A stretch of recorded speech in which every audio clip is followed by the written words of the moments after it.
कुछ नहीं बता के लिखा नहीं, फोन आइला तुरंत भाग गई नहीं हम। खाली जमीनी के बस, जमीनी से बस रहा और कुछ ना रहा। हाँ फोन आया था, यही लोग तो बता रहे थे, हम तो देवरिया रहते हैं, तो यही लोग बता रहे थे कि फोन आया था और अकेले गाड़ी लिए हैं चले गए हैं, चाय दे रही थी नहीं पिए हैं चले गए हैं।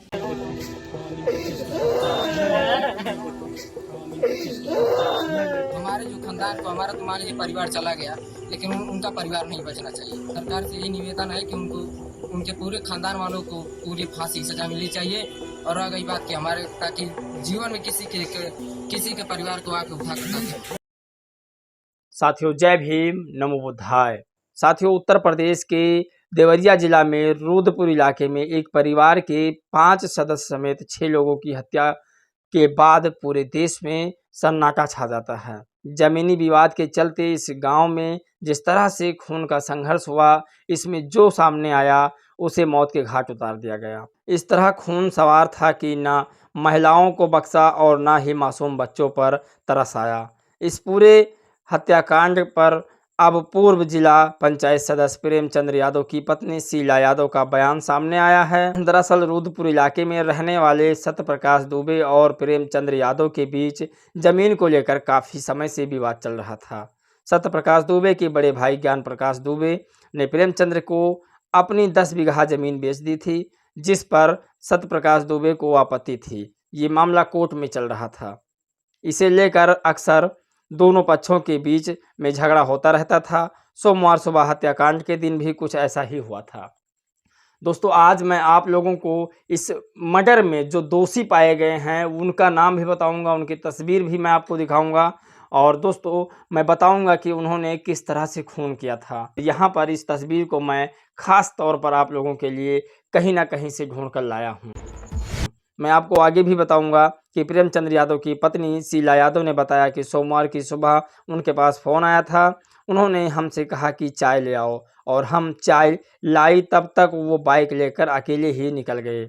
उधर उन्होंने गुंडों और बदमाशों को बुला लिया था। उनके साथ मारपीट के लिए उन्हें पता नहीं था, वो अकेले ही पहुंच गए थे। इसके बाद वहां पर उनके साथ मारपीट की गई और मार दिया गया। इसके बाद जब वहाँ से फ़ोन आया तो हमने अपने ससुर को वहाँ भेजा। फिर हमारे ससुर गए तो हमें पता नहीं कि वहाँ क्या हुआ। शीला यादव ने कहा, हम चाहते हैं कि अब उनका पूरा परिवार साफ हो जाए। हमारी 3 बेटियां हैं, हम इन्हें कहाँ लेकर जाएंगे। हमारा किसी से झगड़ा नहीं था, किसी से भी पूछ लीजिए। ज़मीन का विवाद कई दिनों से चल रहा था। वो अकेले गए तो उन्हें मार दिया गया। इतना कहते हुए शीला यादव रोने लगी। दोस्तों आगे हम आपको बताते हैं, देवरिया में हुई घटना से पूरा गांव में कोहराम मचा हुआ है। गांव में तनाव को देखते हुए भारी संख्या में पुलिस बल को तैनात कर दिया गया है। वही इस मामले में दोनों पक्ष की ओर से एक दूसरे पर मामला दर्ज कराया गया है। अब तक 16 लोगों को गिरफ्तार किया जा चुका है और सीएम योगी आदित्यनाथ ने भी इस घटना पर सख्त कार्रवाई के लिए निर्देश दिए हैं। दोस्तों इस देवरिया वाले मामले में अखिलेश यादव ट्वीट कर लिखते हैं कि देवरिया कांड में अगर किसी भी पक्ष के साथ अन्याय हुआ तो ये भी एक अपराध होगा। शासन प्रशासन का दायित्व है कि वो वातावरण को तनाव मुक्त करे और ऐसे कोई भी काम ना करें जो माहौल बिगाड़े।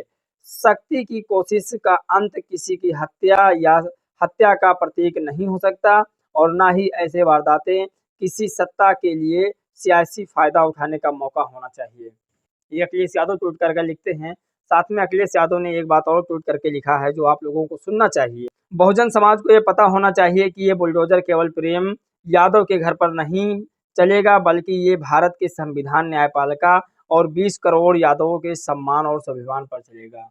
दोस्तों ये थी अखिलेश यादव की ट्वीट। दरअसल हम आपको बताते हैं कि इस मामले के पीछे किसका हाथ है और कौन है मुख्य आरोपी। उसकी हम तस्वीर यहाँ पर शो कर रहे हैं, आप लोग देखिए, और पूरा मामला क्या है हम आपको सुनाते हैं। ये व्यक्ति जिसे पुलिस ने पकड़ा है उसका नाम नवनाथ मिश्रा है। सत्यप्रकाश दुबे सहित 3 लोगों की जान इसने ली थी।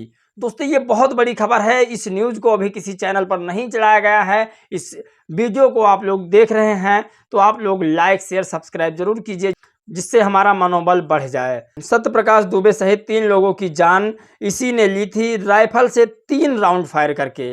नवनाथ मिश्रा प्रेम यादव का ड्राइवर था, लेकिन योगी सरकार देवरिया की घटना को ब्राह्मण बनाम यादव करके प्रेम यादव का घर गिराना चाहती है और ब्राह्मणों को संदेश देना चाहती है कि यादव और ब्राह्मण की लड़ाई में हमने यादव के परिवार को बर्बाद कर दिया।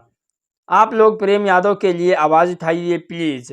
ये लिखा है समाजवादी पार्टी का एक कोई कार्यकर्ता है जो अपनी आईडी समाजवादी पार्टी के नाम से बना रखा है। यहाँ पर पूरा एक शो हो रहा है, आप लोग पढ़ लीजिएगा। और दोस्तों, देवरिया हत्याकांड में प्रेम यादव और सत्यप्रकाश दुबे के परिवार से मिलने देवरिया पहुंचे ओम प्रकाश राजभर।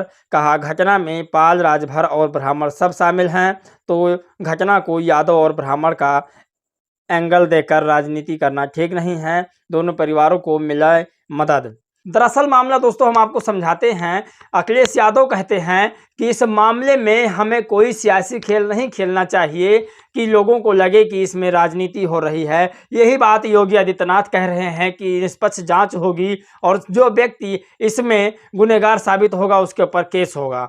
और यही बात राजभर कह रहे हैं कि इस मामले में किसी को सियासी खेल खेलने की ज़रूरत नहीं है, जो इसमें गुनहगार है उसको सज़ा मिलनी चाहिए। तो मामला आखिर कौन लटका रहा है दोस्तों? मामला कौन लटका रहा है दोस्तों? आपको क्या लगता है कि इसमें सियासी खेल हो रहा है? दरअसल आप लोग की राय बहुत ज़रूरी है दोस्तों। इस वीडियो में हमने दोनों पक्षों को रखा है और मैं दोनों पक्षों को सहमति दिखाता हूं कि दोनों पक्षों को सही से इंसाफ मिले, ना कि यादव का घर गिरना चाहिए और ना ही दुबे परिवार को एक जो है असहाय हो गए हैं, जो असहारा हो गए हैं, उनको इंसाफ जरूर मिलना चाहिए। मैं ऐसी मांग करता हूं उत्तर प्रदेश के सरकार से।